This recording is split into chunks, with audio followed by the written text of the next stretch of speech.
halos na kumpleto ko na po ang wirings niyan. So ipapakita ko sa inyo kung paano natin to kinonvert sa starter. So para may idea naman kayo kung paano mag-convert sa ganitong mga makina, sa bridge, sa Hakata, Kingston, o mga 3.5 ang makina na to. Pinaka brand nito is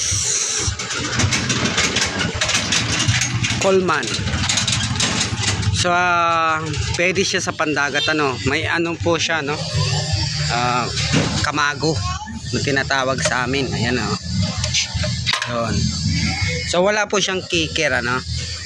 Ayan, yan ang kabuuan niya. Nalagyan ko ng ganito sa dashboard, signal light. Ayan, signal light rin sa huli, and then tail light. Yan.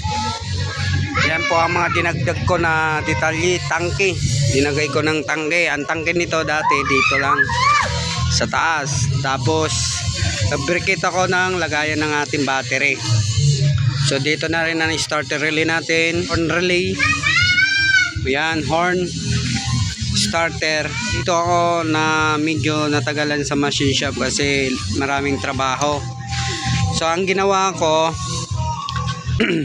nag-additional tayo dito ng Bendix gear, ano. So uusog siya papunta rito palabas. So dito dapat mag-additional tayo ng haba nito na ihi o axle. Itong axle na to, hanggang dito lang yan, ang thread nyan dito. So pinadugtungan ko sa machine shop para magsentro yan, straight siya. So dati hanggang tabingi siya, di pwede tabingi siya kasi cause siya ng release. Tingnan nyo sa tensioner, bitin yung tensioner natin kasi hindi pa natin na-adjust yung tensioner papuntang labas. So dito wala tayong gagalawin kasi diretso lang yan. Ibabalik nyo lang yung pinaka washer nya, tapos maglalagay kayo ng kilak, tubo, and then gear na naman, kunya another. Bali pinutol ko yung kunya nya, no, yung dati nakalagay dyan. Isang kunya dito, isang kunya rin dito, kilak na tinatawag. Tapos dito sa ating sa clutch drum, dito tayo nagpakabit sa likod ng ating Bendix gear. So babaklasin ko yan para makita nyo kung paano ang design yan. So ito, hindi ko pa tapos, i-atras lang natin yan. Mag-additional lang tayo ng bolt, tapos tensioner, and then lock sa spring natin. So yun lang ang babaklasin na muna natin para i-reveal ko sa inyo kung paano natin nalagyan ng clutch starter, ano. So dito maglalagay pa ako ng tensioner. So ang ginawa ko dito sa starter chain natin, hindi yung pinaka original na starter chain sa XRM. Itong starter na to XRM 110. Itong Bendix natin XRM 110. Tapos ang ginamit ko na timing starter chain is timing chain ng Badya. So pinutulan ko para makasiting tayo sa ating starter. Kasi kung yung ikakabit yung dati maiksi, tagilid yung starter natin motor. Damon kadina. Yun. Tulok kabilog ang kadina. So baklasin na muna natin, ano guys. Itong bolt na to dito guys, palit kayo ng mahaba.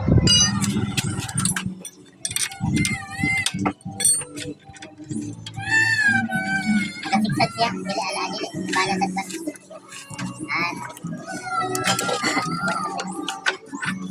Damo pa tayo trabaho yan ah. So ganyan po ay tsura natin, ano. Tapos ito, ayan, kilak. Yun ang sinasabi ko, may lock po tong gear na to.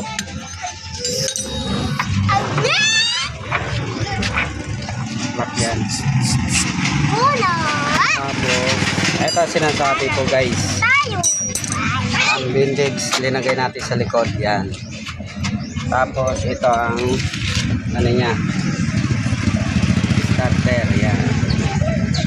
So pupull out natin yung ano natin, yung lock.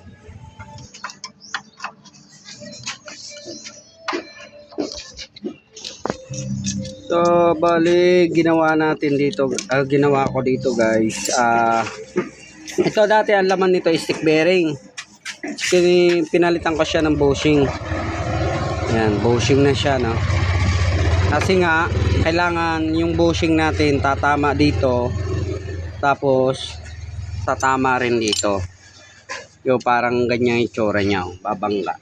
Para paghigpit natin dito, pre-wheeling yung gear natin. Kasi kung dati yung ilalagay nyo na stick bearing, pag inipit nyo, hindi po to magpiplay. So, papalitan nyo lang siya ng bushing. Yan ang pinapamachine shop ko, bushing. Bushing to. Tapos, heto ang pinabutasan ko. Yan. So, pull out natin to, circle clip. Pull out natin yan. Kailangan ma-pull out natin yan. Yan. Tapos, maatag na natin yan. Yan.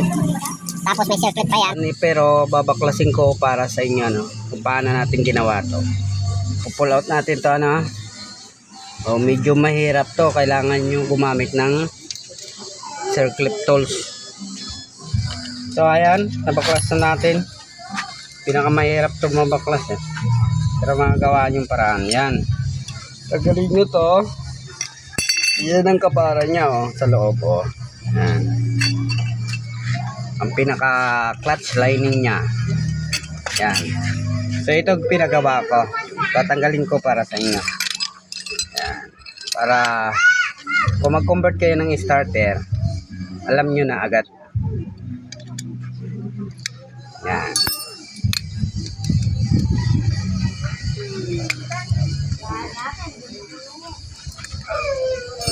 Tapos yung bolt nyo, di dapat lalampas kasi tatama to, ano, yung pinaka clutch lining niya.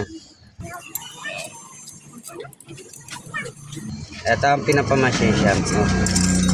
So, andito po, ano, yan, cover niya, ibabalik nyo dyan ng cover. Depende sa design nyo, no. Pwede naman din nyo na ibalik to. Tapos, ito, pinalagay ko pa rin, nagpagawa ko ng ganito. Para bali lock niya, eh. May lock siya. Pinagawaan ko ng lock dito. Yan. So, ibabalik na natin. Nakita ko lang sa inyo. Yan. Yan. Tapos yan. Tapos bolt. Yan. Higpitan na natin yan. Okay.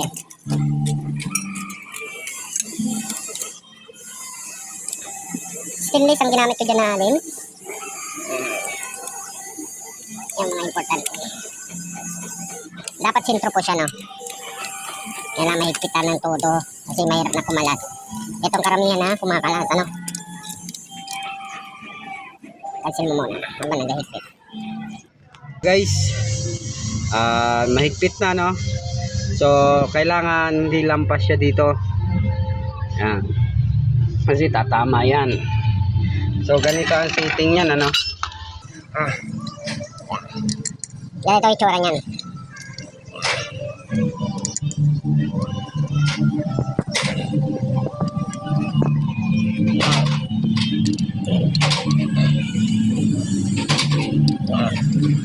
Kailangan nakaganyan siya. Tapos pipersahin nyo, didiinan para mailagay nyo ang lock. Yan na. Ayun lang. Tapos pinakalock niya.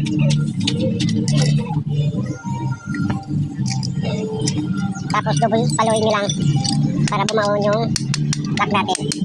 Tapos stick nyo kung umiikot ang lock. Yan. Pag umikot po yan, good po yan, nakalapat na yan. Ayan. So, ganun na yung tsura. So, ibig sabihin, hindi nakalapat masyado. Ayan, ang buka. So, kailangan, idiin pa ng todo. Apakan pa. Apak lang. Pero dapat may machine. Ayan.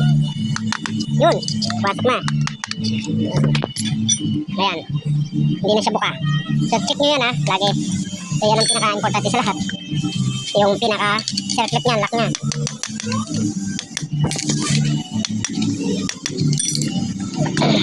Okay. Lagay na natin Bendix. Ayun, sorry, baliktad. Yan. Pasok na natin yung clutch. natin to grasa. Dito. Ayan, lagyan natin grasa yan. Dito sa ilalim.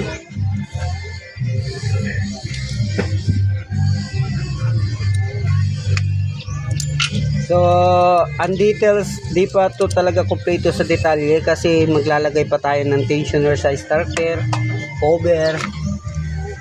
Tapos may kunya po yan, may key. Ayan o.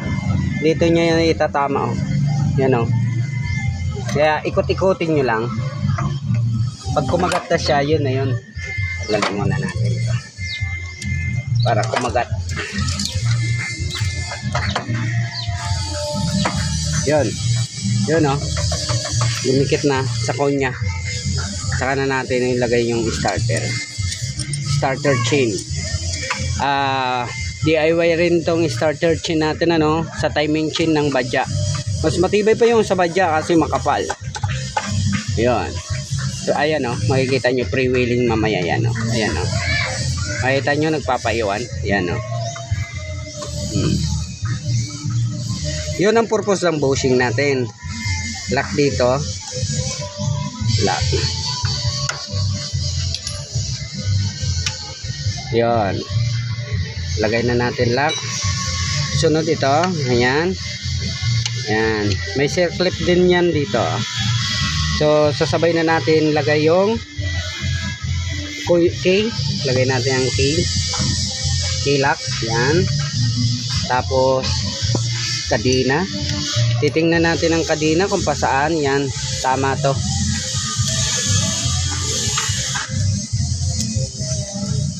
Tutok natin sa key. Yan. Yan, dapat sabay. Yun lang mahirap dito. Kailangan sabay lagi. Yun, pasok na. Yun, pasok. Lock. Lagay muna natin additional bushing, washer, lock, then tornilyo. Yan. Higpitan na natin to.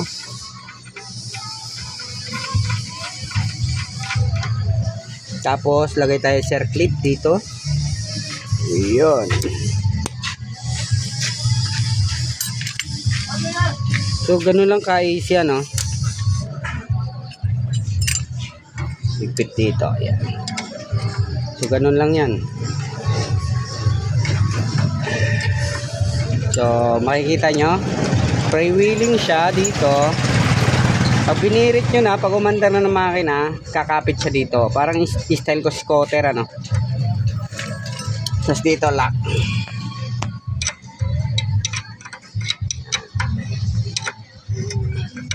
So try natin yung starter. So, andito ang susian yan, guys. Ito. Yan, susi. On natin. Yan, on. Gana yung bolts natin. Yan.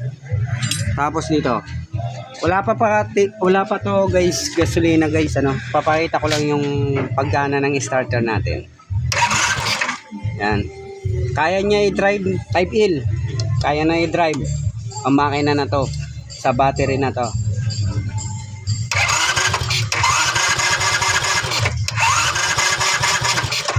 So, yung gasolina, try natin. Yun, kunti lang gasolina.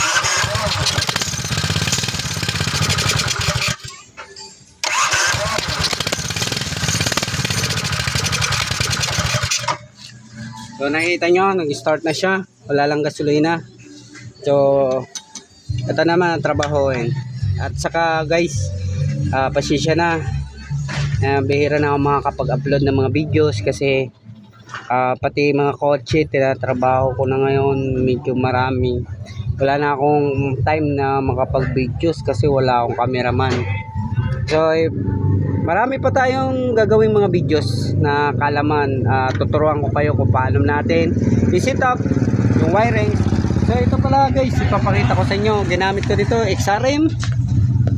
Pinambawasan ko siya ng mga wire, yung mga di na kailangan na wire, pinambaklas ko. Pati sa push start. So, i-check ko pa ito ang karga ng battery kung ilang voltahe pag umaandar na siya. So once again, maraming salamat.